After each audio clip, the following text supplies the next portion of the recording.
sidee ku samayn kartaa Facebook page qaab fudud weliba una waqti kaa baxayn. Haddaba maanta waxaa ku hayaa farsamo yar, fadlan haddii markii hore soo booqdo channelka subscribe saar, ku soo dhawaada. Marka hore waxaad soo gelaysaa Facebookaaga, bacdi markaa Facebook soo gusid waxaad ku dhufanaysaa saddexda calaamadood ee kaaga muuqda dhanka midig ayaad ku dhufanaysaa. Bacdi waxaad ka dooranaysaa meesha ay ku qoran tahay page oo calanka u saaran yahay camal. Markaad ku dhufatid halkaas waxaad taabanaysaa meesha kor ay ku qoran tahay bidixda ay ku qoran tahay create ayaad taabanaysaa. Kan mid ah hore u sameeyay meesha bidixda ay ku qoran tahay create plaster ayaad taabanaysaa. meesha yarta plaster ka bacdi waxaad dhahaysaa get ayaad dhahaysaa get start. bacdi markaa get start ayaad halkan waxaad ku qoraysaa page-kaaga magaciisa. page-kaaga magaca u rabtid ayaad meesha ku qoraysaa. hadda waxaan ku qorayaa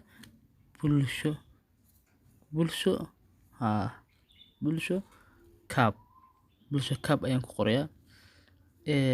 markaan bulsho cab ku qoro kan hore u sameeyay bulsho cab aan ka dhigaa. marka caabe ayaan ku daraa bas ka bacdi waxaan dhahayaa next.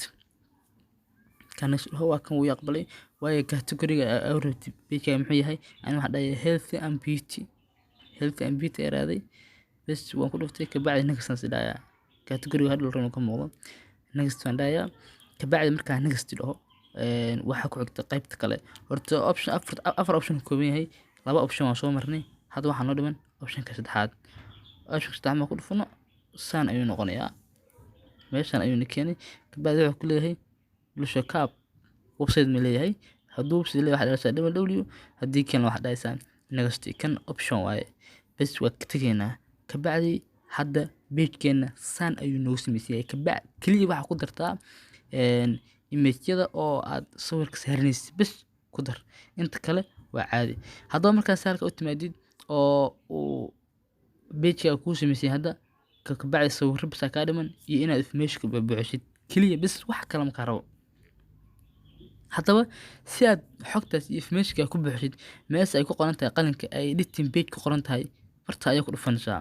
mar barta ku dhuftid saan ayuu kugu soo baxayaa. haddaba meesha waa u jeedaa bulsho cab wuxuu ku qoran category waa ku soo qornay website-ka haduu kule ku qoro. haddii kale description wax yar ku darso faahfaahin wuxuu ku macno wuxuu ku saabsan yahay page-kaaga.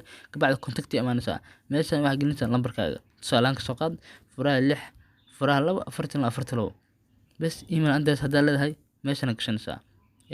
meeshaan email address-ka waa ka gashanaysaa daartid. location-ka rabtid kilometer 4 tobanka aragtid muqdisho iska dheh. ilaa aniga hadda muqdisho joognaa marka muqdisho iska dheh. ka bacdi markaa muqdisho dhaadid waxaa imaanaysaa qaybtan hoose ayaa imaanaysaa hawarka shaqeysa waa ku daraysaa page range-gaaga. macnihii lacagta ku shaqeynaysa range waxay tahay page lacagta ku shaqeynaysa moogtaa.